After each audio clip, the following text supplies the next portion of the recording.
नहीं हो रही ना पढ़ाई? क्यों नहीं हो रही?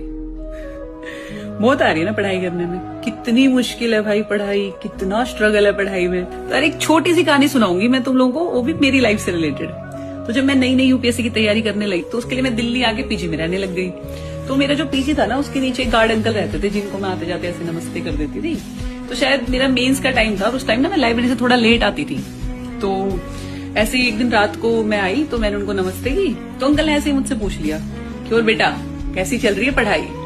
और मैं भाई वो जो एस्पिरेंट होता है ना, जो भरा बैठा होता है, उसकी तरफ भय करके मैंने कहा अंकल मेरी तो जिंदगी बर्बाद हो गई, पता नहीं क्यों मैंने तैयारी शुरू करी, इतना कंपटीशन है, इसमें तो होने का ही नहीं है और इतना स्ट्रगल है, आपका टाइम सही था, ब्ला ब्ला ब्ला। और अंकल ना थोड़ी देर तो मुझे सुनते रहे और फिर हल्का सा मुस्कुराए और फिर मुझे कहते हैं कि बेटा स्ट्रगल क्या होता है आपको पता ही नहीं है।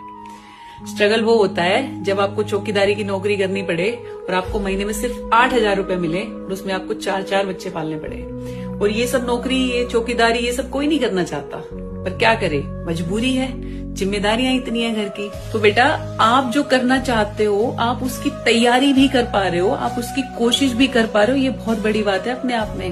फिर उन्होंने बोला वरना जाके पूछना गांव में अपने पिताजी से, अपने चाचा से कि उनको किसने इतने दिन बैठ के पढ़ने का मौका दिया। कोई नहीं देता था। पहले 10वीं कर ली, 12वीं कर ली तो सब लगता था कि बस अब फौज पुलिस में लग गया तो ठीक है, नहीं तो अपने खेती बाड़ी कर लेगा, क्योंकि शादी भी करानी होती थी। और महिलाओं को तो ये मौके कभी मिले ही नहीं। तो बेटा ये जिसको तो आप स्ट्रगल समझ रहे हो ना, ये स्ट्रगल नहीं है, ये प्रिविलेज है।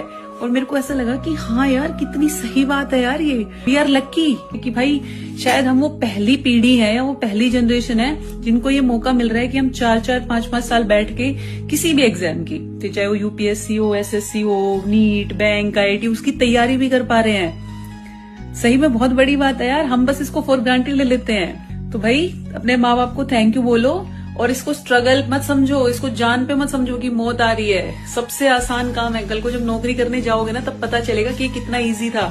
एक कुर्सी पे बैठ के सिर्फ पढ़ना है, सिर्फ पढ़ना, ठीक है? तो खुश रहो और दिल से पढ़ाई करो यार। बाकी देखो सिलेक्शन होना ना होना आपके हाथ में नहीं है और इतनी कुछ चीजें तो भगवान पे भी छोड़ देनी चाहिए यार, वो हमारे लिए सब अच्छा ही करेंगे। बस हमें अपनी तरफ से मेहनत करनी है और मेहनत करने में मरना नहीं है यार। ऐसे नहीं है, हमसे नहीं हो रहा, क्यों नहीं हो रहा यार?